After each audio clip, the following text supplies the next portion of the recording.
Well, boys, today is going to be a good day because there's a Porsche 911 in my driveway. What's going on, Ben?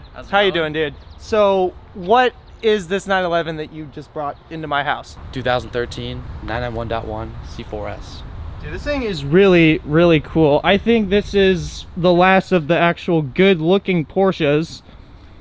Now, this is a C4S. It is, what is this transmission? Is it?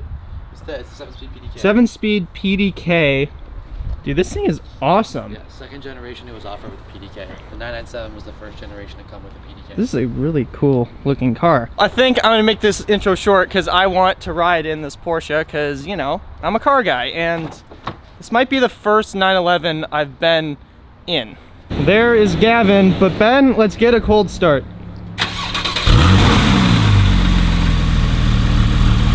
So it's a naturally aspirated flat six. Correct, 3.8 liter. So the last of the NA that was in a base model. Exactly. A non-GT car. Oh my god. Damn.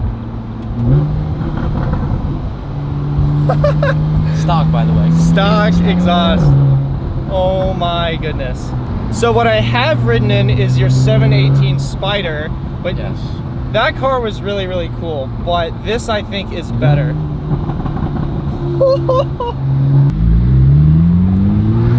Hit it. Oh my goodness. Dude, I need a flat six in my life. That's awesome. Oh. Oh my gosh. So Ben, I have to ask you, why would you buy this when you had a 718 and a Targa 4S? Well, all of them were brand new Porsches. Correct. We had a 718 Spider, a beautiful spec. It was actually the last one that our local store Porsche Exchange had the allocation for. It's the very last allocation and they very kindly gave it to us. So that was pretty cool. Spec'd to the max, yellow stitch, yellow tachometer. I mean, it was great. Chalk, I mean, fully spec'd out. And then we bought a 2023 Targa 4 GTS that was aventurine green. So then we got this car. And the reason why this car is so different is because this car isn't worth a buttload of money, right? Targas of that spec are like, I don't know, 200K. The Spider was close to 150K. So it's like over the winter, right? My dad just puts it away. So at that point, it's like, why have that much money stuck in the garage? Obviously, it's still a good sum of money, but not to the magnitude of the other two. So, and again, last NA generation, right? We kind of found that out with the going from the Targa, right? Because that had the 3-liter twin turbo flat six to the 718, which is a 4-liter flat six derived from the 991.2 GT3. So we kind of went to turbo to NA, figured out that NA was really like that source of what we liked the most. And then that came this car, right? Obviously a 3.8 flat six. Just great spec too, found it in Pennsylvania. It had 30,000 miles, and then we had bought it with 31, I believe. The guy had just driven it a little bit after, just after the purchase, which is totally fine. What's cool though is the guy was pretty old, around 70 to 80 years old. I forget exactly his age, but he'd only driven it. He'd owned it for 10 years. He'd driven it for 2,000 miles. So for us, that was like, wow, like that's awesome. Or maybe it was 6,000 miles, but anyhow, it doesn't matter. The point is it was very low driven, and because, you know, he was an older guy, we can infer that it wasn't beat to shit, right? So that was also kind of a cool no, dude, cool this thing's awesome. So the history was good, and obviously it needed some, you know, some TLC. Obviously it's not done with the TLC, but we had the front tires replaced, because those were the original tires that came on the car, so we got those replaced. Has a bent rim on the front right there, but it's very minor. But we figured it out when we drive, and because it was a little vibration in the steering wheel at first driving it home.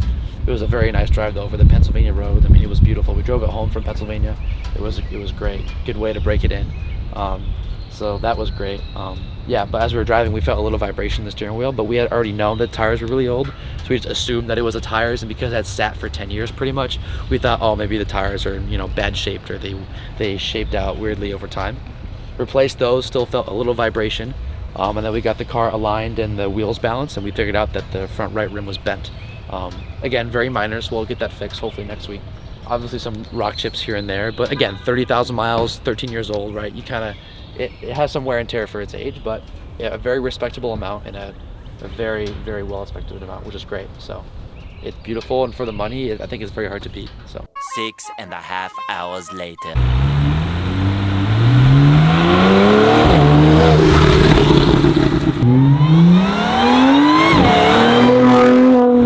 And just like that, we are back at the house. Now this has been a short one so far, but I wanted to film this car ASAP because Ben had just got this car, and I found it interesting. It's a story I wanted to tell because they've had 2 new Porsches in the years that I've known him, and they didn't end up liking them, and they bought an older Porsche for it. But I think it was a wise move to do that because that car, in my opinion, is absolutely perfect. It's such a stunning car. But I hope you guys enjoyed today's video. If you liked it, please smash that like button and subscribe. I'll see you guys in the next one.